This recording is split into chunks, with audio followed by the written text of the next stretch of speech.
Welcome to Hershey's Mill TV. Today I'm fortunate to have with me Dr. Christine McCormick, who is one of our founding members of the Hershey's Mill Nature Group. Christine has lived in Hershey's Mill for 5 years in Ashton Village. She earned a PhD in ecology. Her dissertation research was conducted on butterflies in the tropical rainforest. I bet that was fun. Oh, it really was. Yeah, I bet. Eventually, her career interests led her to environmental planning with a focus on nature. While working, her hobbies were sailing and golf, and in retirement, she enjoys nature as well as keeping busy with the Hershey's Mill Nature Group. Lucky for us. So, Christine, why did you start the Nature Group at Hershey's Mill? Hershey's Mill has had a group of monitors who look at the bluebird boxes for years. They've been looking at how many bluebirds have nests and how many bluebirds are hatched. And Wilbur Amond and I thought that maybe we should expand this great interest in nature to include the other resources in the community. And I think the board of directors was listening in, and they suggested that we start the nature group. Carl Grentz approached us, and Wilbur and I agreed without any hesitation whatsoever. And that was over a year ago now. Yeah, Carl has done a lot of great things for the community, and I think the Nature Group is one of the big ones that he's started or helped to start. Mm-hmm. What is the purpose of the Nature Group then? Well, our formal mission statement is to preserve native wildlife and birds and their habitats by promoting appreciation for and stewardship of the local natural environment through education and active participation. I like to just condense that down to say appreciation, education, and stewardship are our main goals in the community. That's great. So how is nature defined? I know that probably seems like a simplistic question, but for your group, how do you define it? Well, I'm going to just put the map up at this point to show you the areas that we focus on throughout Hershey's Mill. The green, dark green areas are areas that are under the Master Association's maintenance system, and they're basically stream corridors and some forested areas, the spray irrigation fields, the storage lagoon. And then the green areas are the blue areas are the ponds and the streams throughout Hershey's Mill. And those are the areas that we immediately focus on to keep the health of the natural areas strong. But the white areas that you see on the map are the villages. And part of our role is to help the villages look at their own natural resources and the interest of our local neighbors to be able to further their interest in nature. This is one of the really natural riparian areas, which even though you do see dead trees around, they are one of our iconic residents is the Pileated Woodpecker, amongst 120 other bird species that you see regularly. And aside from the really natural areas, there are the ponds on the golf course, which you see have natural vegetation around them, which were the product of the landscape division over many years and are excellent for erosion control and habitat for great blue herons, another easy to see organism. The entrance pond has wonderful native wildflowers throughout that are providing habitat for butterflies and other birds. And we also have residents who contribute greatly by just observing nature. One of our residents observed this turtle, which is a red-bellied turtle, and it's very unique in this area. So it's not just the natural riparian areas, the managed areas in our golf course, but we do have wildlife that has found our community and made a great home here. So I think that was there. So from what we've seen so far, we obviously have a big interest in the plants and animals that are here in our community. But what about heavenly bodies and celestial events? Is that part of the nature group? Yes, anybody who is interested. We will be having some telescope events. Last year, Dennis O'Leary gave us a lecture on the heavenly bodies that you can see from Hershey's Mill. And anything that people are interested in, we're interested in supporting. That's great. So let's talk a little bit about how your group or committee is organized. Okay, we have a president, that's Wilbur Ammond, who is a very great resource. He is a veterinarian and did a lot of work with birds at the Philadelphia Zoo. So his background is a big complement to mine. And then we have, I'm serving as the secretary. Jado Foote, who is an excellent bird watcher, is our treasurer. And then we have a steering committee, which consists of, Yeah, go ahead. Tell us about that. Each of the steering committee is made up of Ann Lane, who is a botanist, but also is one of the veteran nest box monitors. And then we have Sue Stoss and Derek Stedman, who are expert gardeners and are the backbone behind our Pollinator Garden. And Deb Charlesworth, who is responsible for our website, which you should all visit. It's really very wonderful. And I know you have some subcommittees. Can you tell us a little bit about the subcommittees that are formed? Sure. As I said, the nest box monitors have been with Hershey's Mill for 20, 30 years. I don't know. This is one of the insides of the nest box. You've all seen them around the neighborhood, but that's what they look like inside. And they continue. We've expanded their influence by contributing all of this data to the Cornell Nest Box Monitoring Program, which is a worldwide collection of data. It's part of the citizen scientist activities. Then beyond nest boxes, we also have a network of bird watchers. This is an adult bluebird that report every month what birds they've seen, either at their feeders or walking around Hershey's Mill, and then we compile that data and submit it to the eBird site. So again, we're contributing to the knowledge throughout the world of bird populations. And even there are certain big bird days throughout the year where we have even more people that watch, and then we report individually. So if you ever look at the eBird site, you'll see all kinds of dots around Hershey's Mill. We're kind of a world center of bird watching right now. And as I mentioned, Sue Stoss and Derek Stedman are the Pollinator Garden proponents, and they have established a demonstration native plant pollinator garden in the community gardens area. And there they will be showing, they have plants like the columbine that blooms in the spring, and they'll have herbaceous plants that bloom throughout the year. And then they also have shrubs. This is the fringe tree, and it blooms in the spring as well, and there are other ones that will be coming up that bloom later in the summer. So if you want to start a native plant pollinator garden, take a visit.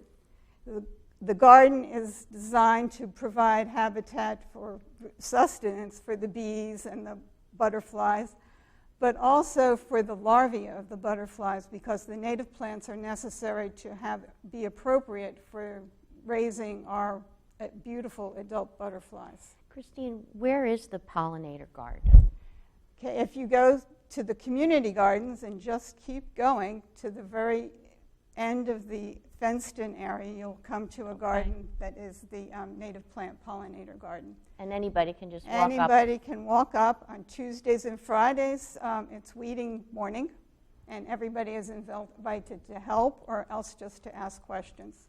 Otherwise, you can just go look around at any time. And I just want to point out, we extend a little bit beyond one of the goals of the Pollinator Garden is to have residents develop gardens around their homes and for villages to make greater use of native plants in their plantings. We have a contest for native plant gardens that individual residents create.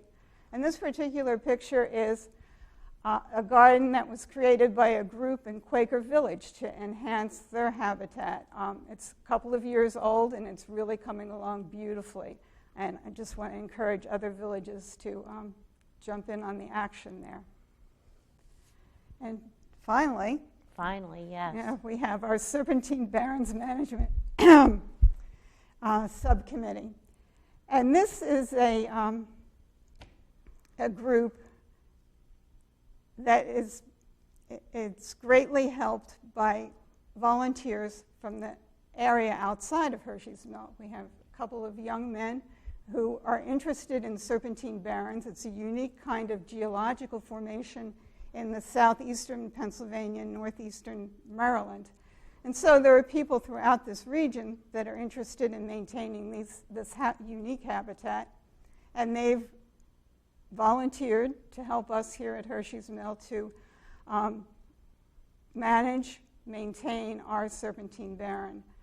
Ours is particularly interesting because it has a seep, which is this wetland area that you're looking at in the picture right now. Otherwise, it appears to be mostly grassland, but it does provide habitat for wildlife. This is a wonderful bullfrog. I heard one of those over there in that seep the other day. And it also is home to, we've discovered 10 species of wildflowers that are unique to Serpentine Barons and are also listed by the state of Pennsylvania as being protected plants. One of them being this pecara. Another one, this is a milkweed, believe it or not. These plants are very small usually because there's bedrock very close to the surface. So they're miniature kinds of plants. And this is a world milkweed. And this last one is called rose pink. And it's the subject of research by a professor at Temple University. So we're not only being helped by our local community from outside of Hershey's Mill, but we are also helping research going forward by having Dr. Spiegler conducting her research, and her graduate students are working there as well. Oh, that's fascinating. Christine, where can we find the Serpentine Barons if we wanted to go walking and see what they look like? Okay, the Serpentine Baron is located behind the shopping center and Wellington and Ulster Village. So if you're driving down Chandler Drive on the very west side, you see kind of up on the hill, a big field, and that's the Serpentine Baron. And it's okay to walk in there? There's a trail. So if you go up, there's a bank, you go up the bank, go on the trail, and you should stay on the trail because the habitat is very fragile. As I said, the flowers are very, very tiny. We will be having a lecture in the fall by Roger Latham, who is the regional expert in Serpentine Barons. He was responsible for restoration at Pink Hill and the Tyler Arboretum. So he'll be coming to give us a talk, and we will be providing more information and perhaps having some supervised walks, but I would encourage people to stay on the trail and just enjoy it from that vantage point. Okay, that sounds great. Now, some people would like to become members. How do you become a member of the nature group? Well, to become a member of the nature group, you just write to hershey'smillnature@gmail.com and say, I want to join, and you will be a member. You can participate at any level you wish. You can come to our lectures. You can volunteer to do weeding. We were just out last Saturday with our local volunteers doing some invasive species removal at the Serpentine Barons. So there's all those kinds of nice physical exercises you can partake in. Or you can join us. We will be having nature walks. And you can just walk along and be instructed. And you can ask questions about what's going on. So it's really up to you how much you want to be involved. But please be involved. Okay. So tell us a little more about your activities and plans for 2021 and 2022. Okay, we came through a challenging year. Our inaugural year was the year of the COVID, so basically we were limited to a lot of Zoom lectures, and now we've started having in-person lectures. In-person lectures and visits by owls and snakes and turtles. So it's getting to be more vibrant. As I said, we will be having one in the fall on Serpentine Barons. And any subject that people would like to hear about, we would welcome the suggestions and would find speakers to deal with it. That's in great. fact, one of our speakers was recommended by a member, so we just are being responsive to what the desires are. That sounds good too. Now, I noticed on the Hershey's Mill website, under the Nature Group, that you had a photo contest last year. And are you planning to have one this year too? We actually have one in progress. People have been sending pictures, and it will go on until the first week in January, but we encourage people to submit your pictures as you take them. You'll see the pictures that I've been showing were largely from the photo contest. The Pileated Woodpecker was one of our prize winners. So do submit your pictures. We love them. They've been displayed on the website, and they're excellent for just our articles and the digest, and a great resource. And you get to show off your talent in photography. That's right. Now, you mentioned that you're having a Pollinator Garden contest. How long is that going to go on? We expect to have the entries in by the second week in September to pretty much cover what the blooming season is, and we would get, request pictures and a little write-up about what you've learned from your garden, what your best, what plants you have, and then we'll have categories, or we'll just decide which gardens are really representative of what we want to have going forward. Okay. Now, you mentioned that you're going to have a nature walk in the fall. Can you tell us a little more about that and any others that you might see planned for the future? Okay, we're still sort of adjusting to the changing conditions, so that's. But we have had virtual nature walk on Zoom, and you can find it on the YouTube as well. But we would probably have people sign up to keep the groups limited, and depending upon the interest, we would have as many as we can accommodate. We're also looking at setting up a telescope on the lagoon, so you can watch migrating birds as they come through, and the waterfowl that settle on the lagoon, which is one of our really great characteristics of Hershey's Mill. Oh, that sounds like fun too. So we have a number of information sources where you can find out more about the Nature Group, starting with the Nature Group website. And there, people can also ask questions, correct? Like, why do the birds keep crashing into my window, or whatever question that might come up. Yeah, that's one that we've gotten a couple of times this year. But yes, you can send your questions to hersheysmillnature@gmail.com, and we'll have the right person answer your questions. If you see something that you don't recognize, you'd like to know what it is, that's a good question too. Just submit it to the email address. And maybe even take a picture on your phone. That would be, yes. That'd be helpful too, yeah. And of course, other information sources. I mean, I've noticed that you've been writing monthly articles in the Guide and Digest, so that's another source for people to learn more. And then you've mentioned lectures on and off. You're still planning to do a lecture series this fall, so tell us a little more about that. We haven't really got this fall's lecture series lined up completely, but I would like to mention that the lecture series that we had last fall and last winter, it was all recorded, being on Zoom. That was one of the advantages. And they will be on our Hershey's Mill YouTube site, which is a great resource.